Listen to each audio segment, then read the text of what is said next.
بسم الله والصلاة والسلام على رسول الله. مساء الفل. النهارده ان شاء الله معانا شيري تيجو 3 موديل 2023. بسم الله ما شاء الله. العربية لسه عاملة 795 كيلو. ربنا يبارك لصاحبها يا رب في شرها اللهم امين. صاحب السيارة اختار فرش بني واسود كربون، خيط البنط بني، تصميم بالمكنة الكمبيوتر، واختار كمان نعمل مخدع الكونسول والابواب والقطعه بتاعه الطابلون دي اول مره نعملها في شيري تيجو، ما عملناش قبل كده. بالاضافه كمان عملنا دواسه الارضيه ومعاها دواسه الشنطه. طبعا حضرتك عارف ان الشيري تيجو اصلا بتنزل بفرش جلد، بس احنا بفضل الله طريقه شغلنا ان احنا بنحافظ على الاصلي ايا كان ايه الاصلي، سواء جلد او قماش. التجسيم اللي حضرتك شايفه ده كله مفيش اي اثر، وعندنا استعداد نفك الفرش ده واوريك الاصل سليم ولا لا، لان بفضل الله هبيع لك شغل على ارض الواقع مش كلام.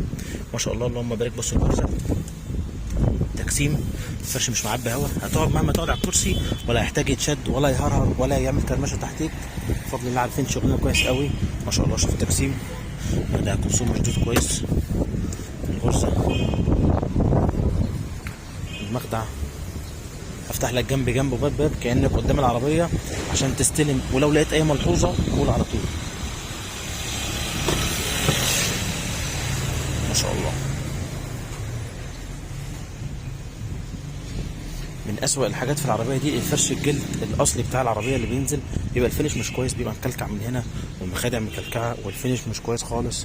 بفضل الله احنا عارفين شغلنا وبسلمك جوده اعلى من الاصلي ما شاء الله. بص الفرش متجسم ازاي، مخدع بيقفل براحته وبيفتح براحته، مفيش كلكعه مفيش اي حاجه خالص. متعود انت على الكلام ده، بس انا برضو بوريك عشان اللي اول مره يتفرج علينا.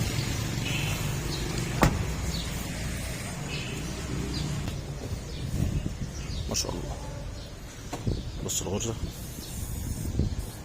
دوران، شفت الدوران بتاع المكنة، نفس الكلام هنا، نفس الكلام هنا.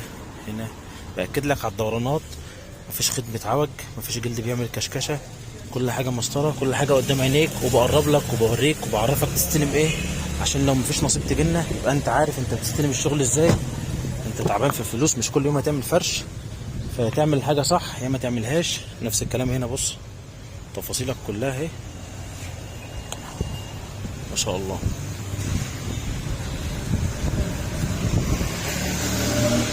شيري تيجو 3 فرش بني واسود كربون، تصميم بالمكنه الكمبيوتر، كراسي، مخدع ابواب، مخدع كونسول، قطعه طابلون، دواسه ارضيه ودواسه شنطه. اسف لو طولت عليكم، اتمنى تتابعونا على طول، ما تزهقوش مننا. اشكركم شكرا جزيلا. السلام عليكم.